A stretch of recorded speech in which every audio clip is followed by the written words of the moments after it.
Здравейте от мен Мария и от Медрекем. Намираме се в Александровска болница и ще разговаряме с доцент Владислав Младенов, уролог, за това какво представлява бъбречната криза.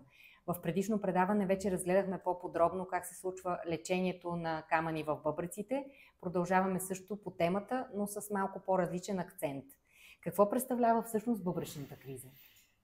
Бъбречната криза е едно остро състояние, което настъпва действително внезапно в повечето случаи. Тя се появява в момента, когато конкремент, камък в пикочната система, тръгне да излиза от бъбрека по уретера надолу към пикочния мехур. Това предизвиква увеличаване на налягането в пикочната система, увеличаване на налягането в легена и в чашките на бъбрека, предизвиква един отток на лигавицата. Цялото това разтягане всъщност възбужда нервни окончания, които са разположени по повърхността на бъбрека, които предизвикват тази действително силна болка, която се съпоставят с родилните мъки при жената. Тя е подобна на панкреатична болка, на болка при жълчна криза и действително първата работа на специалист-уролог, като види пациент с бъбречна криза, е да го обезболи, за да може да намали спазъма на пикочната система. По този начин се позволява и на камъка да бъде изхвърлен по-лесно. Всъщност в резултат на този спазъм има и така наречената, се образува и така наречената временна хидронефроза в бъбрека, т.е. задръжка на урина в бъбрека, точно в резултат на този спазъм. Тоест болката се предизвика всъщност от увеличеното налягане в пикочната система. Точно така. Какви са симптомите на бъбречната криза? Тя е остро състояние, нали така? Тя представлява силна болка в областта на кръста, в ляво или в дясно, съответно откъдето е тръгнал камъка. Може да върви надолу, според това къде се намира камъка, може да върви надолу към пикочния мехур, може реално да стигне до големите срамни устни, до вътрешната част на бедрото при жените или до тестисите и пак вътрешната част на бедрото при мъжете. Обикновено по-малките камъчета предизвикват бъбречна криза, които са с по-малки размери, тъй като те са и по-подвижни и всъщност от движението се предизвиква тази болка. Какво да правим или да не правим, когато имаме съмнение, че получаваме бъбречна криза? Има ли някакви стъпки, нещо с което да се облегчим преди да стигнем до болница? Тя е много типична. Между другото е съпроводена също така и с гадене, повръщане, с невъзможност за уриниране, също така може да се стигне от самия спазъм. Затова първа работа е, могат да се вземат спазмолитици, аналгетици, но първа работа на пациента е да стигне до спешен център, където да получи адекватно лечение. В спешните центрове се прави така наречения коктейл венозно, който също съдържа спазмолитик, аналгетик и обезболява пациента ефективно. Как се лекува бъбречната криза? Точно така, както ви казах, реално тя не е заболяване, тя действително трябва да бъде преодоляна с помощта на тези медикаменти, тъй като болката е много силна, някой път се ползват и по-силни опиати, за да бъде преодоляна, но се лекува точно по този начин. В болнична среда? В болнична среда, в спешен център, реално в днешно време това представлява също така амбулаторна процедура. Пациентите могат да бъдат приети за 12 часа, за да бъде разгърната тяхната терапия в болнични условия. А как можем да се предпазим от бъбречна криза? Има ли вариант, в който да намалим риск от поява на проблема? Бъбречната криза може да се предпазиме, ако за много хора това е явление, което се случва за пореден път. И те са много опитни в това отношение. Има естествено хора, които го получават за първи път. Тези, които имат опит, знаят, че трябва бързо да потърсят болнично заведение, спешен център, за да им се помогне.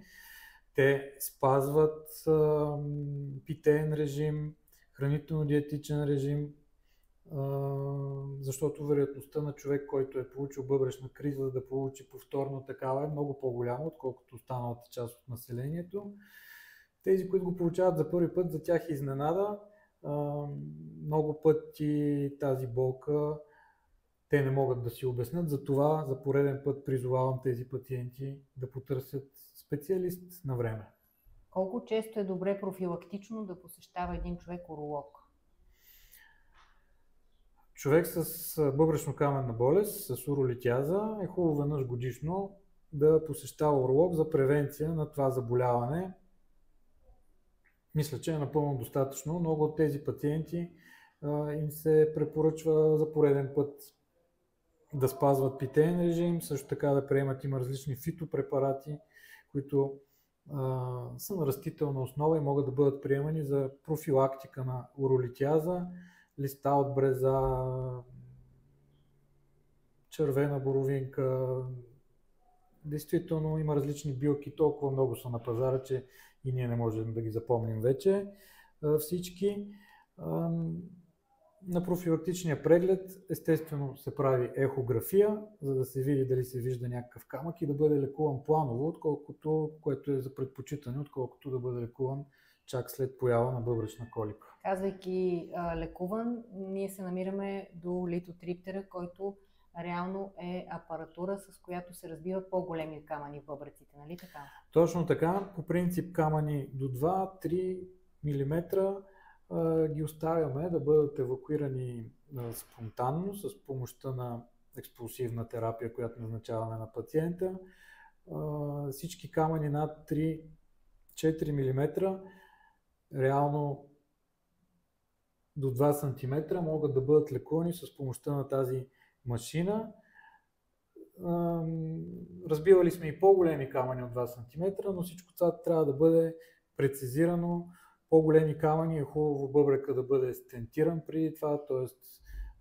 да бъде осигурен дренаж на урината с помощта на един стент, който поставяме преди екстракорпорална литотрипсия, който да подсигури изхвърлянето на пясък от бъбрека след разбиването. Разбирате, че по-малки камъни, както казах, спонтанно се изхвърлят, те трудно могат да бъдат позиционирани на машината, тъй като са много малки и няма смисъл да бъдат лекувани толкова активно, но могат да бъдат изхвърлени спонтанно. А за останалите стъпки, които можем да следваме, все пак така хубавата новина е, че с промени в начин на живот, на хранене, на отводняване, има вариант, в който да намалим опасността от отново поява на бъбречна криза, ако вече сме имали такава. Точно така, аз това съветвам моите пациенти, че трябва хора, които са имали бъбречна криза, трябва от тук нататък веднъж в годината да извършват профилактичен преглед, трябва да имат едно на ум по отношение на оводняването, особено летните месеци, когато се губи повече течности, и могат да приемат билки на различна основа, хранителна основа. Има ли други състояния, които могат да бъдат сбъркани за пациента да сбърка с бъбречна криза и които наподобяват същата болка? Има. Това е наша задача, да отдиференцираме кое действително се случва с пациента.